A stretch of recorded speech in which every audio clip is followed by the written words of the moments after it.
อันดับแรกปลาที่ปลาบางคนเขาไม่ต้องมีของมันต้องมีกันขี้ฝุ่นได้ดีสุดสัตว์ฟิวเลยกูมาที่หนึ่งซีเกมซีโกงกลายเป็นประเด็นดราม่าอีกเรื่องหนึ่งเมื่อนักกีฬาทีมชาติลาวเฮามาเปิดรีวิวกิฟต์เซตหรือว่าของขวัญที่ระลึกที่ได้มาจากการไปแข่งขันกีฬาครั้งที่33ซีเกมอยู่ที่ประเทศไทยแต่เกิดประเด็นดราม่าคอมเมนต์ถล่มทลายแม้แต่พี่น้องชาวไทยก็ยังมาบอกว่าอับอายขายขี้หน้าบ่น่าจะเอาของสิ่งนี้มาเป็นของที่ระลึกทักทายสวัสดี FC แฟนคลับบ่ว่าจะเป็นคนไทยคนลาวมาพบมาพ้อกันคลิปนี้ตอนนี้กำลังเป็นกระแสฮือฮาแล้วก็กลายเป็นกระแสประเด็นตามโลกโซเชียลต่างๆบ่ว่าจะอยู่ทางฝั่งไทยฝั่งลาวรวมทั้งประเทศอาเซียนของพวกเราก็เช่นเดียวกันนักกีฬาทีมชาติลาวได้ของที่ระลึกคันเฮาเอ่ยคำว่าของที่ระลึกความหมายของคำว่าของที่ระลึกเนาะมันก็จะเป็นสิ่งของจะเป็นสิ่งของที่เฮาสามารถนำเอาออกจากสถานที่นั้นๆกลับไปประเทศเฮาแล้วเฮาก็สามารถเอาไปตั้งโชว์ไว้ที่ห้องรับแขกเอาไปตั้งโชว์ไว้ในเฮือนในศาลเวลามีแขกคนผ่านเข้ามาเฮาก็จะได้ประกาศว่าอันนี้ของที่ระลึกได้มาจากการแข่งขันซีเกมครั้งที่33อยู่ประเทศไทยเด้อเป็นรูปนี้ส่วนใหญ่แล้วของที่ระลึกน่ะอาจจะเป็นอันนี้ส่วนใหญ่นะอาจจะเป็นสินค้าที่บ่สามารถกินได้เอาไปตั้งโชว์เอาไว้เป็นที่ระลึกจะผ่านไปจะเป็น20-30 ปีเฮาก็จะระลึกถึงว่าตัวนี้เฮาได้มาจากประเทศไทยแต่กงกันข้ามในปีนี้ในครั้งนี้ไทยเป็นเจ้าภาพหลายสิ่งหลายอย่างคือเบิ่งแล้วคือมีความเพียบพร้อมแม้แต่กระทั่งสินค้าที่ระลึกพวกเจ้าฮู้บ่ว่าแม่นเขาเจ้าเอาอีหยังให้รายละเอียดให้ทุกคนไปชมคลิปนี้นำกัน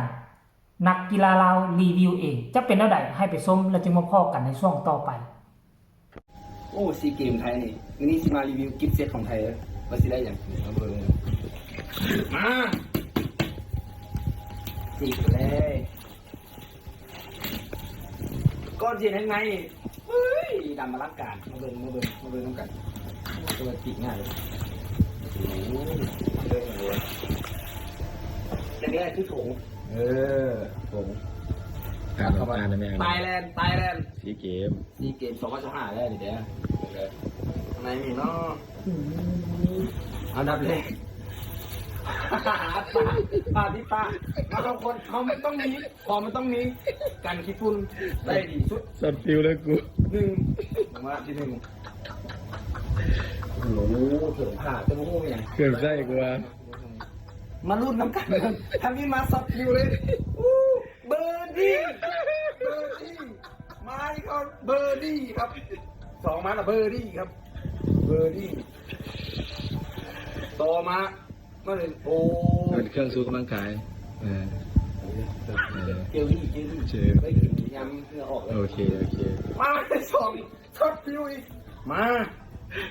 เดือนที่3มานี่กองใหญ่มาเป็นกองไงวันนี้กองไงลุ้นกัน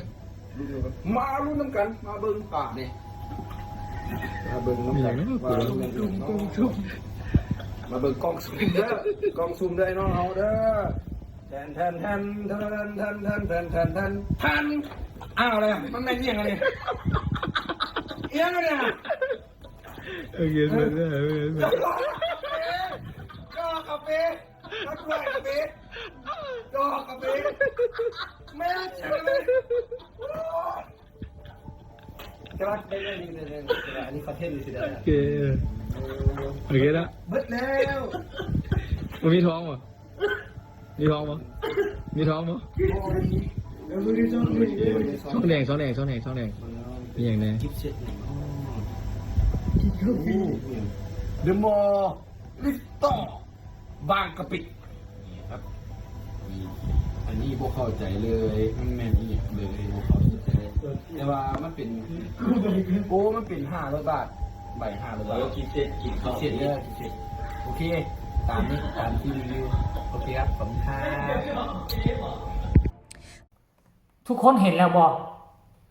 สินค้าที่ระลึกหรือว่าของที่ระลึกที่ได้มาจากประเทศไทย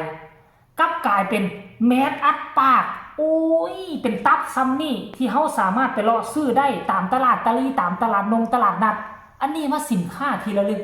สินค้าที่ระลึกปกติแล้วเป็นสิ่งของที่หายากบ่สามารถไปซื้ออยู่ตามตลาดตะลีได้และที่พีคไปกว่านั้นนอกจากแมสอัดปากแล้วกาเฟ่ยี่ห้อดังยี่ห้อหนึ่งได้มา2 ปองแล้วก็จอกใส่กาแฟหรือว่าแก้วใส่กาแฟสรุปรวมแล้วของที่ระลึกนักกีฬาต่างชาติจะต้องนำเอาสิ่งนี้บ่ไปใส่ตู้แก้วโซอยู่ห้องรับแขกบ้านตนเองก็มีแมสตับหนึ่งแมสอัดปากตับหนึ่งกาแฟดัง2 ป๋องเอาไปเลี้ยงไว้โซให้คนอื่นวันนี้แหละสิ่งของที่ระลึกได้มาจากกีฬาซีเกมประเทศไทยครั้งที่33โอ้โหทุกคนแล้วก็มีพี่น้องชาวไทยเข้ามาถล่มคอมเมนต์ใส่สิ่งที่ค่อยเว้ามานี่ค่อยบ่ได้ดูหมิ่นดูถูกนะถ้าเจอรัฐบาลขั้นกรณีว่าไทยน่ะบ่เจอการเปลี่ยนทายรัฐบาลแบบกระชั้นชิดแบบนี้นะทุกอย่างมันเพอร์เฟกต์มันดีอยู่แล้วระดับไทยนี่เป็นเบอร์ต้นๆของอาเซียนอยู่แล้วหลายชาติต้องได้ไปเรียนรู้นำแต่ว่าด้วยเหตุผลทางการเมืองมีการโอนทายเปลี่ยนทายมีการยกย้ายอีหยังก็อยู่เรื่องภายในของเขาเนาะท่านผู้ชมเนาะหลังจากที่คลิปนี้ออกมาพี่น้องชาวไทยก็มาถล่มคอมเมนต์ใส่ต่างๆนานาเดี๋ยวค่อยสิไปอ่านสู่ฟังกันแล้วกันเด้อทุกคนเด้ออันนี้นี่คือคอมเมนต์นี้บอกว่าทุเรศจริงแหละแทนที่จะให้อีหยังที่เป็นเอกลักษณ์เป็นทีละลึกถึงประเทศไทยดันพลิกโอกาสให้เป็นวิกฤตแท้จริงคนนี้ก็ว่าน่าจะว่าเขาโกงเงินโกงค้ำไปทันทีเนาะและผู้ต่อมาผู้นี้บอกว่าซีเกมแจกถุงยังซีบวาซันเดย์คนนี้บอกว่ารมต.กระทรวงกีฬาและการท่องเที่ยวเป็นยังคือว่าเฮ็ดให้ไทยขายหน้าขนาดนี้ว่าซั่นคนนี้บอกว่าซีเกมปีนี้ค่อยบ่เบิ่งเลยเพราะอายตั้งแต่ตอนเปิดแล้วว่าซั่นคนนี้บอกว่า